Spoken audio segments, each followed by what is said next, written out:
더불어민주당 이재명 대선 후보가 신년 기자회견을 열고 국민 대도약 시대를 열겠다며 경제 대통령 이미지를 전면에 띄웠습니다. 국민의힘은 대선을 2달 앞두고 선거대책위원회 재편 선언으로 혼돈에 빠지면서 윤석열 후보가 쇄신을 위한 숙고에 들어갔습니다. 국회 취재기자 연결하겠습니다. 송재인 기자. 네, 국회입니다. 먼저 이재명 후보의 신년 기자회견부터 알아보겠습니다. 장소부터 경제 행보를 부각하는 모습이었죠.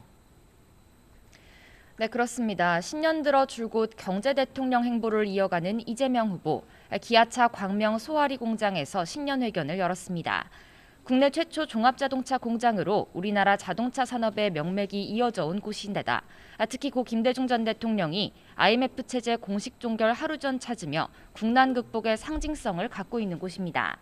이 후보는 신년 기자회견 연설문 역시 경제 회복과 국난 극복에 방점을 찍었습니다. 코로나19와 양극화 심화, 기후환경, 글로벌 패권 경쟁을 우리 사회가 직면한 4대 위기로 진단하면서 국민소득 5만 달러 달성 등 대도약의 시대를 열겠다고 다짐했습니다. 특히 코로나19 위기 극복과 관련해선 온전한 소상공인 손실보상과 백신 접종 부작용에 대한 국가 책임제를 또 한 번 강조했습니다. 아울러 국민통합과 실용주의를 내세웠는데 특히 부동산 정책은 불합리한 세제 완화는 물론이고 재건축과 재개발 규제 완화 추진도 약속했습니다.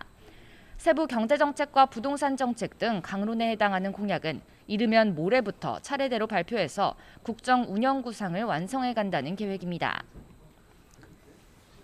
국민의힘 윤석열 후보는 선거대책위원회 재편 작업에 착수했다고 봐야겠죠.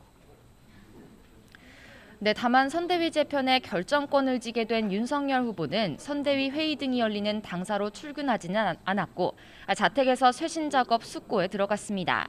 김종인 위원장 역시 당사가 아닌 자신의 사무실로 출근하면서 오늘 안으로 윤 후보가 관련 결정을 다 내릴 거라고 내다봤는데요. 총괄상황본부 일원화 체제로 갈 가능성이 있다면서도 개편 방향과 관련해서 자신은 더 할 얘기가 없다면서 쇄신의 몫을 윤 후보에게 넘겼습니다. 그런 만큼 윤 후보는 오늘 통화 등을 통해 핵심 관계자들과 선대위 재편 작업을 물미 조율할 것으로 보이는데요. 쉽게 풀릴지는 당장으로선 미지수입니다. 어제 선대위 해체를 선언하는 과정에서 한때 김 위원장과 윤 후보 모두 감정이 격해졌기 때문인데요. 사전 협의 없이 김 위원장이 선언한 선대위 재편에 후보는 연기만 해달라는 공개 발언, 또 김종인 위원장 사퇴 공지 번복 사건으로 양측 모두 갈등의 불씨는 여전한 상황입니다.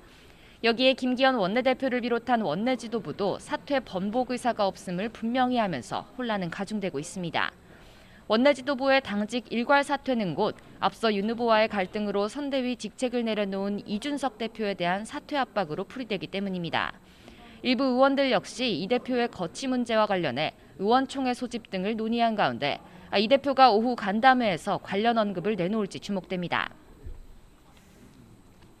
이런 상황에서 지지율 상승세를 탄 국민의당 안철수 후보 보폭을 넓히고 있다고요. 네, 그렇습니다. 윤석열 후보 지지율 하락과 맞물려서 급부상한 국민의당 안철수 후보는 민생과 정책 행보의 보폭을 더욱 넓히고 있습니다. 대한노인회에 들러 신년 방문 인사를 한 데 이어 안 후보는 오후 한국정보기술연구원에서 미중 신냉전 상황에서의 우리나라 생존 전략을 주제로 초청 특강을 합니다. 언론 인터뷰를 통해서는 윤 후보와의 단일화 가능성이 없다고 또 한 번 선을 그었는데요. 진보 진영의 정의당 심상정 후보 역시 대선 완주 의지를 강조하고 있는 건 마찬가지입니다. 심 후보는 조금 전 불평등과 기후위기, 차별과 싸우는 이른바 불기차 후원의 발족식에 참석했고 이후 산재 피해 가족들과 신년 간담회를 가질 예정입니다. 새로운 물결 김동연 대선 후보는 오후 서울 상공회의소에서 열리는 경제계 신년 인사회에 참석할 예정입니다. 지금까지 국회에서 YTN 송재인입니다.